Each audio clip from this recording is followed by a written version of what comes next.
So often on this podcast, we've talked about finding peace of mind from the seat of a motorcycle. But what if that option's no longer available? What then? In this engaging episode of the Peace Love Moto podcast, we delve into the remarkable journey of Hunter Matthews, a lifelong motorcycle rider whose passion for two wheels has not diminished, despite a tragic accident.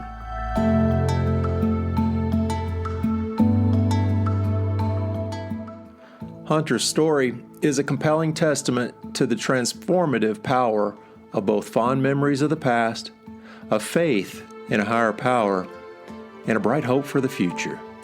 I'm sure you'll be as inspired as I was when we talked by the heartfelt message from this very inspiring man. Thank you for joining me today. Stay tuned.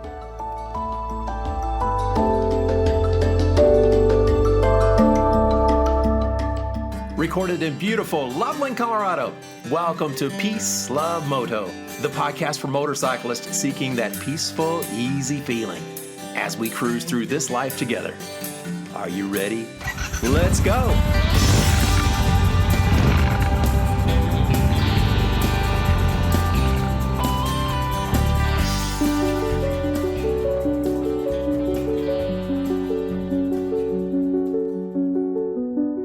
Well, here on the Peace Love Moto podcast, one of the great privileges that I have is getting to know those who listen.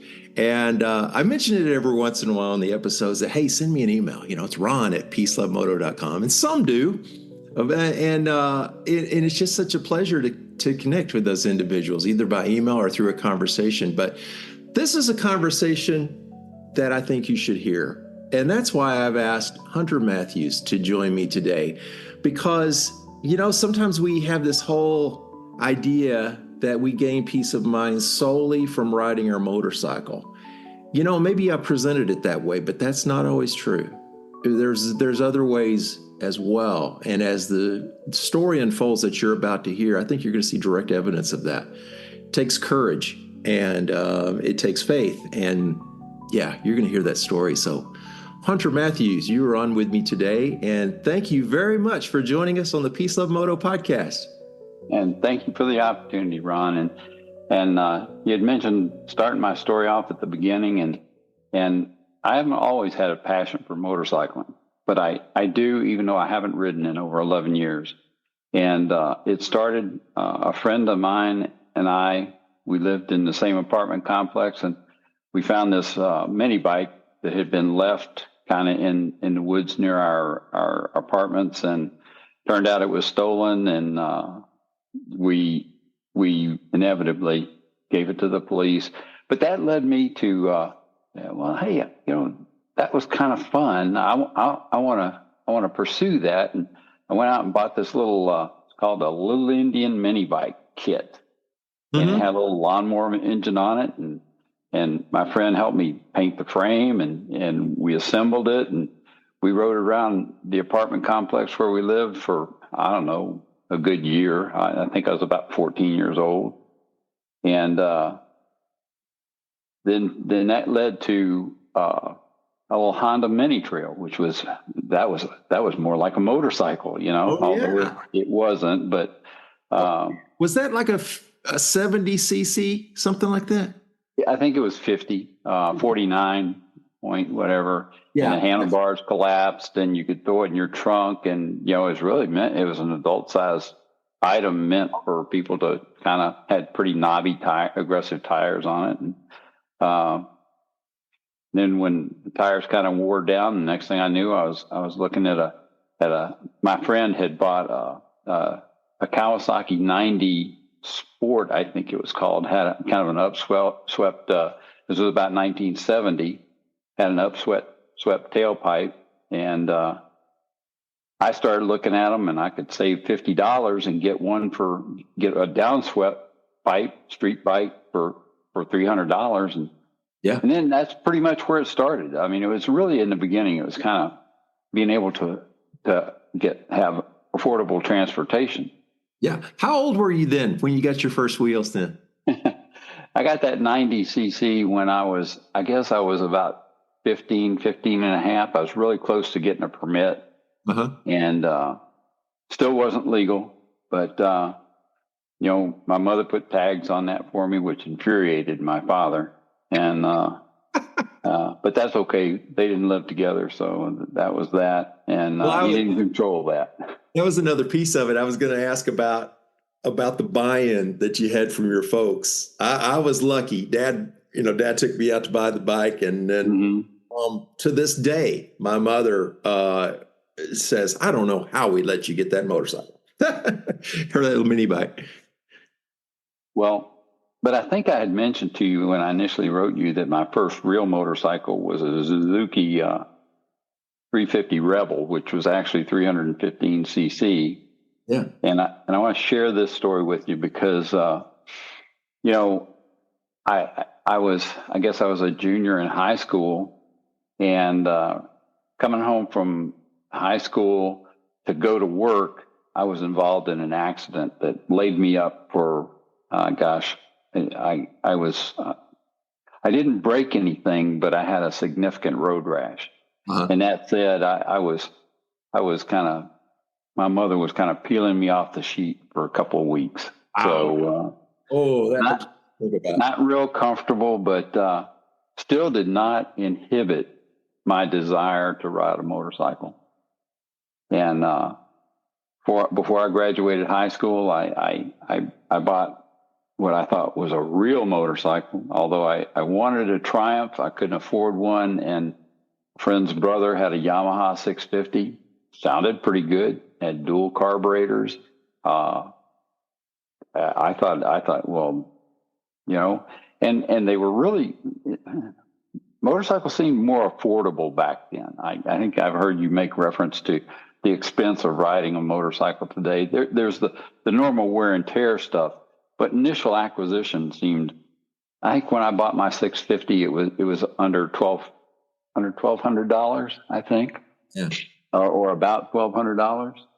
And although significant to me, I did have the money, and but I was trying to also balance that book with trying to get ready to go to college as well. Oh yeah. But I knew if I had that motorcycle when I went to college, I'd have some transportation. Now, that was a bare bones motorcycle. There was no wind protection. I put a windshield on it for what it amounted to, but it didn't provide much. Right. But fast forward to I joined the Air Force in 1978, and I have I'm retired military. I spent 22 years in the Air Force, and over the course of that experience, I rode probably 3 or 4 different motorcycles. From I had gotten rid of the Yamaha 650, and when I joined the Air Force, they needed some transportation. I went to a Suzuki shop. Haven't been a previous Suzuki owner, and I bought an SP 370 dual purpose motorcycle. And I think I mentioned to you, I found out real quick that riding off the road was not my cup of tea, if you will. I did not enjoy that. Things get a little loose out there, don't they? Yeah. So I traded that motorcycle for a Yamaha GS 850 shaft drive. I had limited knowledge of the difference between shaft and chain, except for I knew BMW shaft drive motorcycles. Yep. And I could afford this Suzuki 850, and I didn't think I could afford so life goes on. I moved up before I left, because again, I mentioned I was in the military for 22 plus years. I moved up to a Honda Goldwing Aspen Cape, and I think I bought that motorcycle for something slightly over $4,000. I had an 85. It was my first Goldwing. What year was yours? 84. Okay. Right when they made this frame change, and handling changed significantly from the older Goldwing. Uh-huh. And about the same time, I was associated with multiple people, and I was pretty active throughout the military base where I was at, and there was a guy there that I knew and I'd ridden with a couple times, and he had taken a promotion into the safety office, and he approached me one day and he says, "Hey, I got a slot open for a motorcycle safety instructor trainee. Said, would you be interested in going?" And I said, I had to tell him, I said, "Well, let me think about this, and I'll get back to you." And he had approached me, I think, on a Thursday or Friday afternoon, and went home, talked to my wife about it, because that meant that would be really my first time away from the house, from my wife. And she was encouraging, and next thing I know, I'm on my way to Riverside, an Air Force base down there, Riverside, California, to do the motorcycle safety instructor course. Wow. And had no idea what I was getting into or how hard it would be, because I was one of, I think, 15 instructors that started, or instructor candidates, and I think we ended with 12 or 13. I didn't, and I just didn't know. But I got to do that for over the course of my, I didn't do it my entire career. I didn't do the motorcycle safety instructor thing my entire career, but did it for a total of about 4 years, and pretty neat experience. I'll never forget one of my first courses is, we had a guy in our, because it was mandatory for all military personnel that wanted to ride a motorcycle. And the guy told me, he says, "Son, I know more about motorcycles than you'll ever expect to know." And, he was one of the first guys that, he passed the course, but he was one of the first guys to drop his motorcycle on the activities out on the paddock. So, is that a lesson to keep your mouth shut every once in a while? Well, the thing is that, yeah. How many times have you heard it? There's two kinds of motorcyclists: those that have had an accident, and those that are going to have an accident. Oh yeah. And I like to think, I've shied away from that over the years here as I've gotten older and where I'm at today. I know there's riders that have never had an accident, never had a close call. Yeah. And I don't know if it's their skill level or if they're just lucky. Regardless, I'm happy for them. Because as you know as well as I do, with the risk on a motorcycle, that it can be catastrophic. And it's serious business. Yep. And that brings me to where I am today. I'm a living example of the kind of catastrophe it can be. And I'm gonna transition just a little bit all the way to now and talk about that in hopes of leading into what we might discuss. But I never expected to. I fully expected from experience that I could lose a limb. I could be disabled, but I never expected to lose my sight in a motorcycle accident. My helmets were top of the line.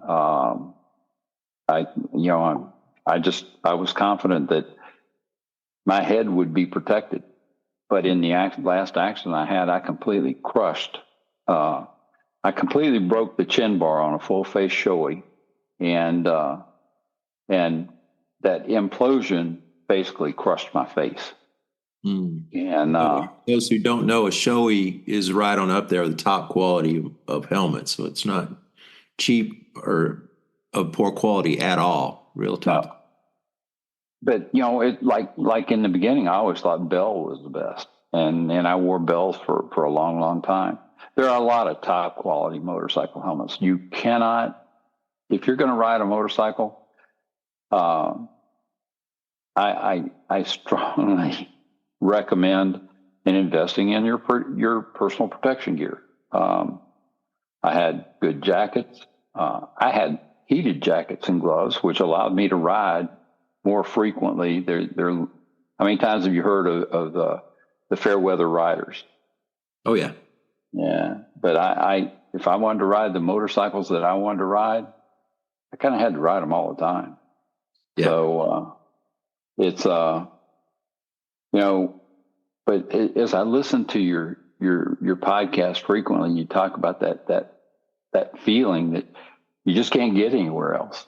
You know, I can imagine what riding in like a little Mazda Miata might have been like the old MG midget or something, or a BMW sports car like the Z3 or Z4 or something. I can imagine never drove one, you know, but you know, my philosophy was that there was nothing that made me feel like I felt when I was riding a motorcycle. Yeah.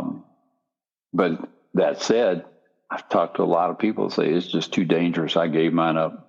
You know, I'm not riding anymore. And my response to that is, you know, I'm sorry, that's too bad.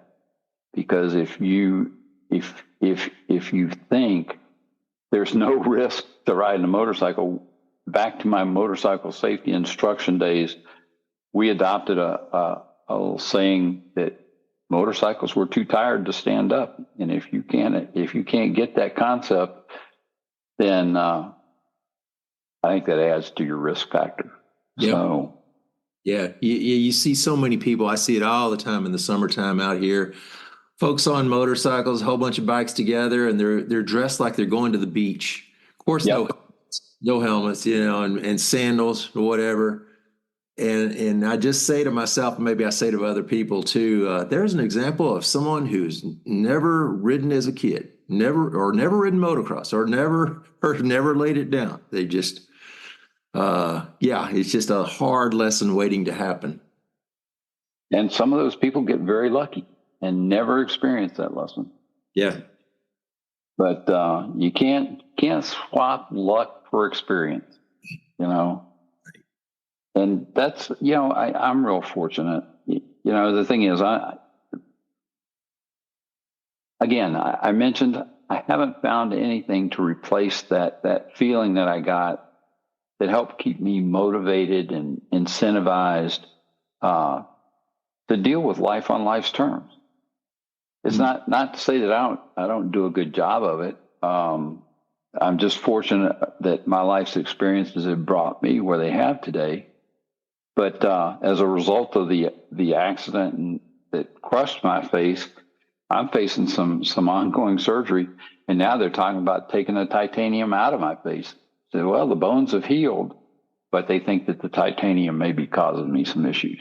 So, so be it. You know, it's just one of those anxious moments, and I have a choice. You know, it's one thing I want to emphasize. What I've learned over the years is I have a choice. I can dwell on the negative, or I can look to the positive experience that God puts in front of me, and learn a lesson or not. Mm-hmm. And I try and grow in that. It's been a challenge without my sight for 11 years. I mean, I have a little sight. I can tell that, you know, I can kind of recognize from years of visual experience, you know, stuff that's off here to my right, but that's all I've got. I'm totally blind in my left eye, and all I have is this like keyhole. It's a 20-degree field of vision from one. That's 20 degrees from one side of the hole to the other. Mm-hmm. And when I lost my sight, again, being retired military, I had an opportunity to reach out to the Veterans Administration, and there was a blind visually impaired scene coordinator that I met. God bless her. She passed away this year, but she had a philosophy about life that kind of helped me adjust to my loss of sight. And she said, you got two choices. You can learn to be blind, or you can try and learn to be low vision. And she confidentially said, you know, you're probably better off learning to be blind. And that helped me grow. Yeah. Yeah. Well, Hunter, you know, you and I both know we're probably around the same age. And as life goes on, our high school classmate reunions get smaller and smaller and smaller. And it's just because we lose people all the time. I've got close personal friends dealing with cancer right now, and have lost friends for various things. Lou Gehrig's disease, for one, lost the guy who was the best man in my wedding, best friend at the time, and yeah, Lou Gehrig's, and people suffering with all sorts of kind of things, and we go find ourselves, when you get to that kind of diagnosis, or you're dealing with anxiety or depression or whatever, you find yourself in a deep, deep hole, and it's really easy to keep the covers over your head and not get up. But I'm so grateful for people like you, though, who know very well, obviously, the joy that we experience riding on a motorcycle and just hopping on every time. But I tell you, buddy, what I'm reminded of right now is that like we were talking before we started recording, I was just kind of loaded up with meetings since 6 a.m. this morning, and trying to arrange for a Denver to Dallas trip tomorrow, and then those plans are kind of changing here and there, and doing a really good job feeling sorry for myself. But as soon as I got free later before the sun goes down, I was going to hop on my bike and go for a ride. And I just need to be reminded myself once again that is a gift, for one thing, and it's something you'd have to take very, very seriously for another. You can't just kind of go out and just jet around and be crazy, because times in your life can change in a flash. So it's this balance, but just in your opinion, Hunter, what do you say to those folks maybe who are, frankly, here's my concern, just to be really, really honest. I'm very concerned for motorcycle riders who have never ridden before. They're already adults, and even getting up in years, and they think, maybe I should go try a motorcycle. And then they go to the local Harley dealership or BMW dealership or whatever, and find this big, huge bike with 140 horsepower and think, oh, this is the one. Oh, it scares me to death to think about that. So what's your opinion then of getting into motorcycling or not, or getting into it as a kid or not? I mean, every individual is different, but what, from your experience, what would you share? Well, Ron, the thing is that there really is maybe one alternative to riding that is not available to everybody, but that's flying. Yeah. And so when you start thinking of the investment, and if you try and take, somebody says, well, I want to ride a motorcycle, and I say, that's great. We're really fortunate here in Virginia.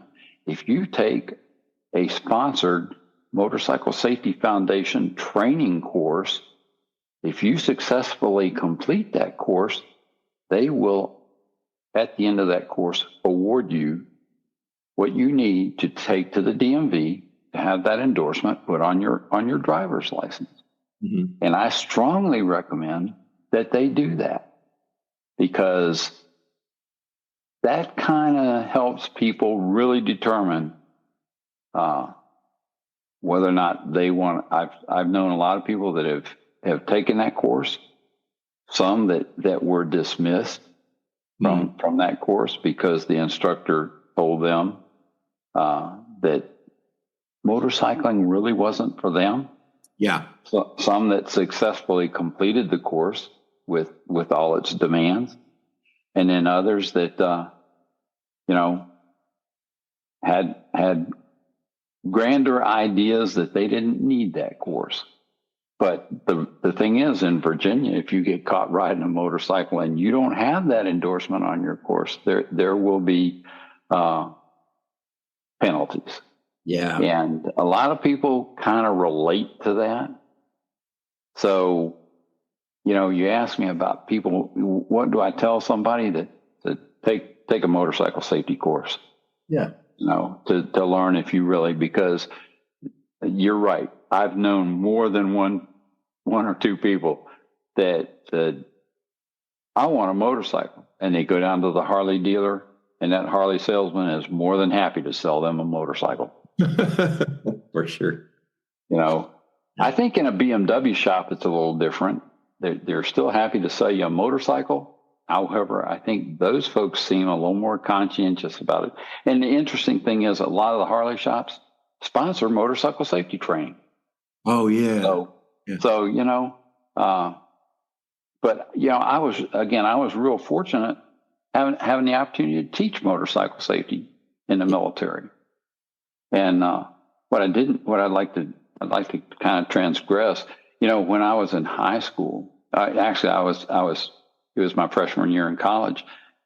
I worked at a Honda dealership in Northern Virginia, and there was this big program. One day, well, actually, it was a weekend program sponsored. It might have been sponsored by Honda, but all the motorcycle dealerships in the Northern Virginia area contributed. They put small displacement motorcycles out there, and they had kind of this, what they call a learn to ride day. And the idea was that they were going to sell motorcycles. Yeah. So I get that seed was planted in me early on, that you can't just throw your leg over a motorcycle and go ride.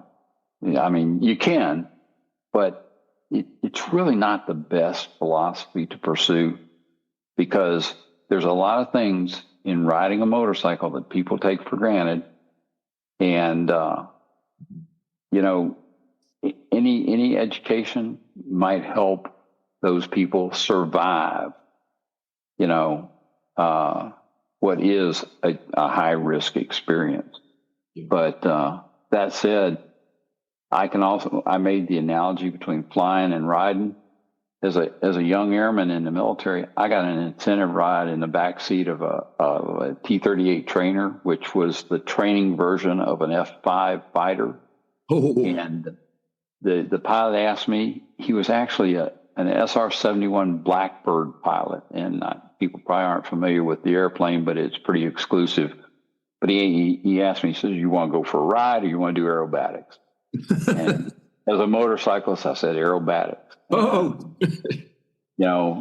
It's, as much fun as I've had riding motorcycles around the twisties, there's nothing has been quite as close. Although, and I'm leading up to this, I got a chance to take some advanced motorcycle training with Reg Pridmore, who is, for those that don't know, he's a well-known road racer, world champion, and he conducts this program called CLASS, and I don't remember what the acronym stands for, but you spend a day in classroom and on track, and I got to do that training at a racetrack here in Virginia called Virginia International Raceway. And I'm not trying to promote these places or these items, but it was an experience riding through turns that you really couldn't practically do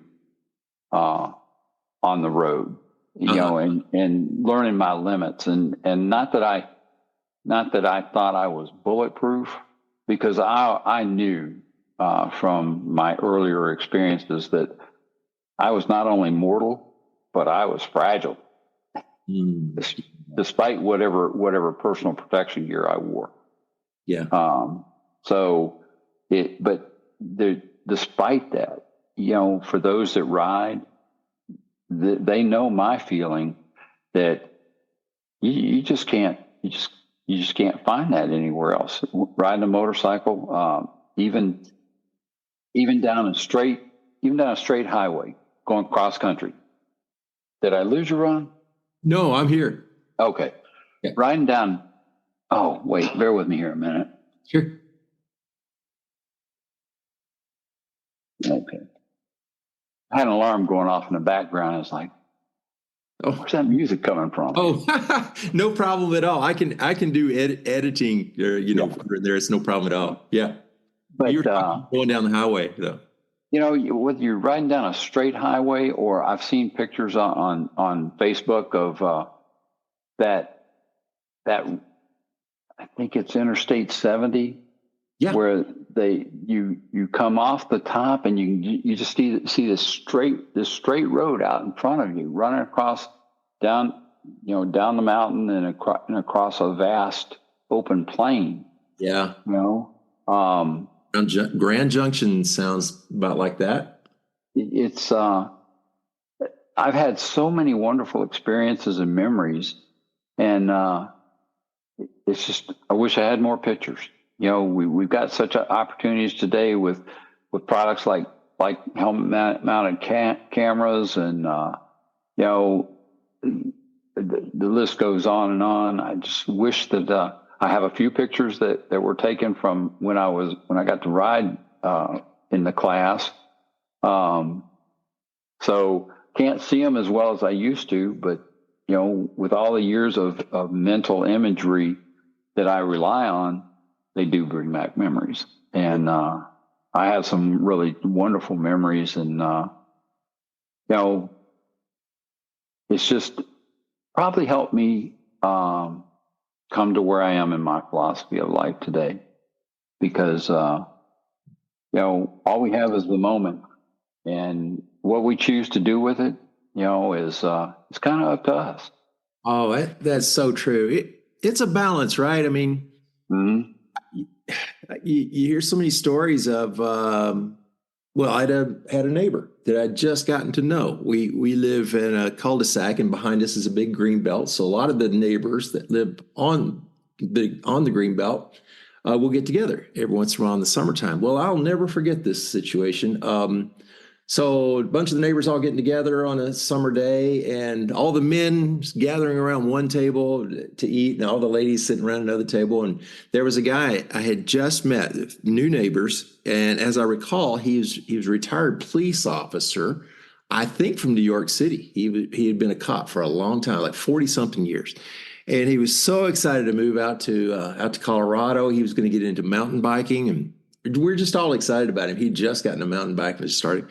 Well, anyway, 2 weeks later, hear from the neighbors, he had a heart attack while he was out on his bike, passed away. And, it's just tragic. And I don't know why I bring that up. I guess for the fact is that we don't know if we're going to make it to 90 plus, or if the Lord's going to take us home tomorrow. We just don't know. And just like what I mentioned too about the friends with cancer diagnosis, or or something that's affecting them physically, where all of a sudden life has changed, and all of a sudden these choices that they were going to make at some date, when the money lined up or the time lined up or both, that's all of a sudden not a choice anymore. So it's like this balance. I know too, I can't go crazy and spend our savings on 2 or 3 brand new motorcycles and quit my job. I can't do that right now.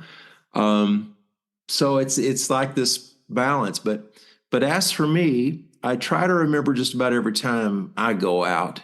And honestly, I'll just be a little bit more transparent here too. When I go out for a ride, oftentimes, and I've mentioned this on the podcast, I'll stop at the Abbey of St. Walburga, which is an abbey with 30 nuns in it, way out in the country. And I'll stop by there occasionally. They're open a lot of the time, open to the public, and I'll make a donation and pick up something. Well, one time when I was there, one of the nuns gave me a cross, and she said, "Here, just take this for safety." Oh, and actually, she gave me a medallion of, oh my goodness, I'm not Catholic, so I'm not going to know.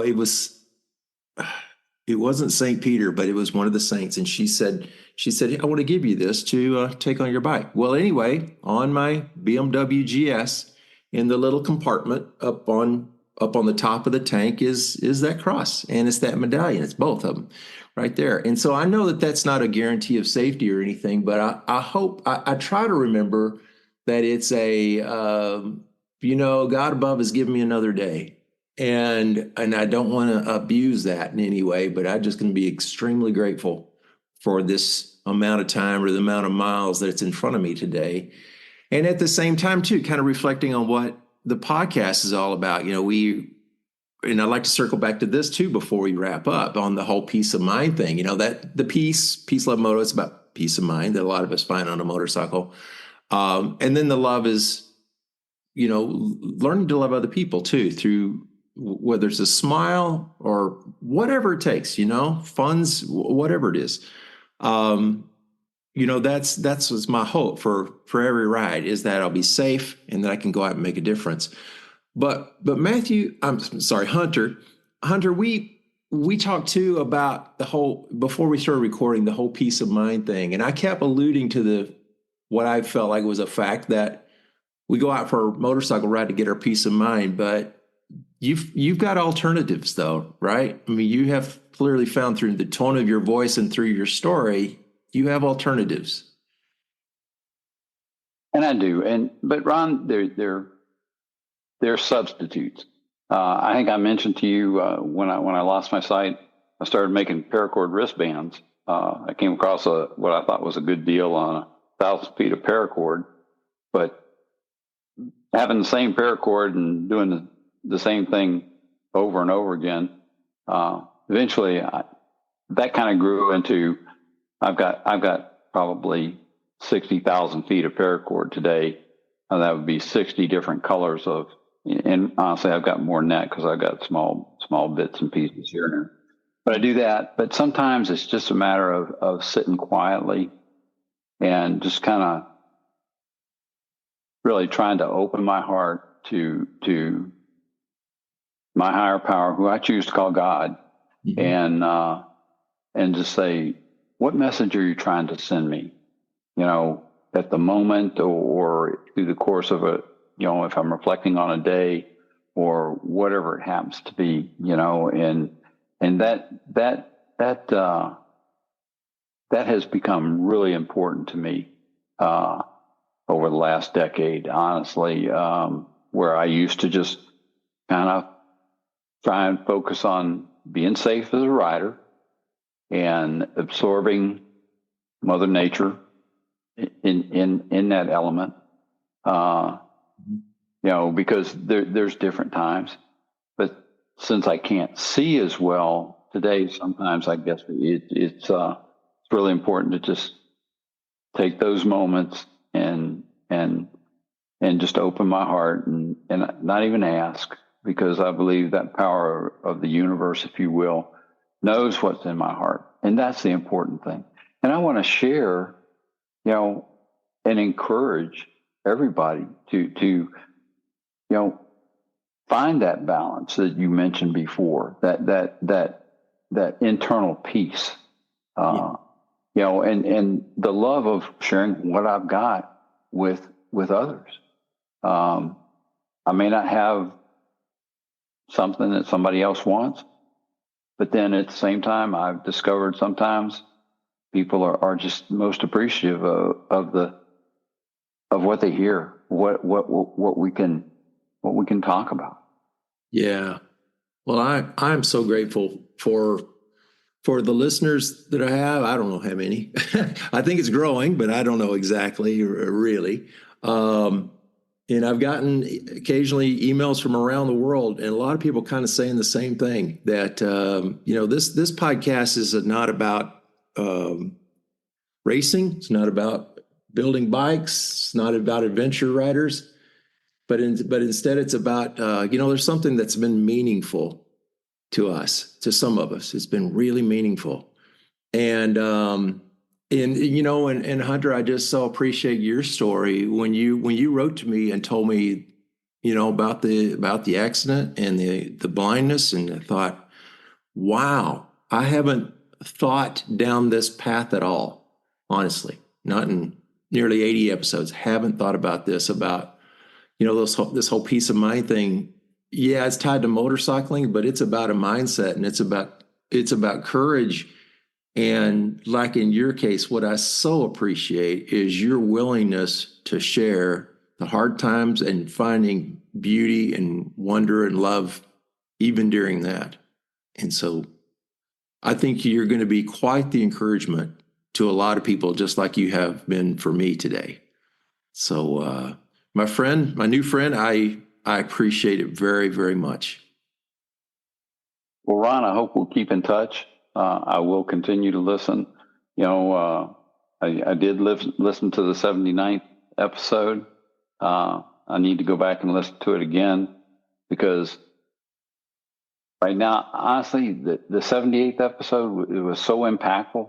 I have to acknowledge that I really enjoyed listening to that and your interaction with that young lady, and sounded like you made an impact on somebody there. And I can only hope to do as much in what I do, and really, that's just where I am today, is to try and ensure and encourage, whoever I meet, because sometimes life gets tough, and people have a hard time and they don't know. But there's a quote I fall back on. I repeated it out more times than I can count. But the quote, I saw it. I think it was stenciled on a sweatshirt before I lost my sight, and I was traveling with my job. And it said, "I alone can do it, but I can't do it alone." Yeah. Interpret that however you want. Because one, I don't do anything alone because I of my belief in God. Mm-hmm. But God talks to me through people like you and your podcast, through other friends and acquaintances. Used to be through coworkers. I just needed to pay attention and leave my heart open so I could see the opportunity. And a lot of people get caught up in life and they miss that opportunity. Well, brother, I can't thank you enough. I don't know who's going to listen. I think there'll be quite a number around the world. Always hope so. But one impact you've certainly made is on me. So I can't thank you enough. Thank you. Well, and thank you for the opportunity, Ron.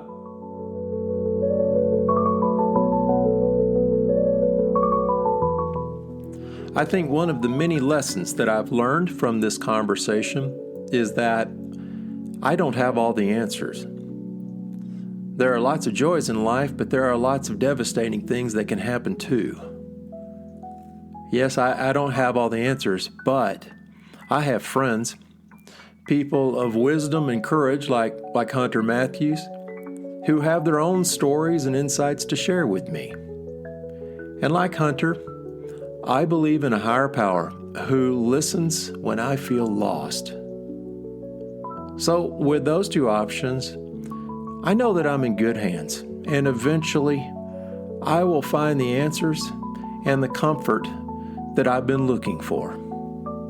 And that, my friends, is peace of mind. Thank you, Hunter. And folks, until we visit again, I wish you peace and I wish you love.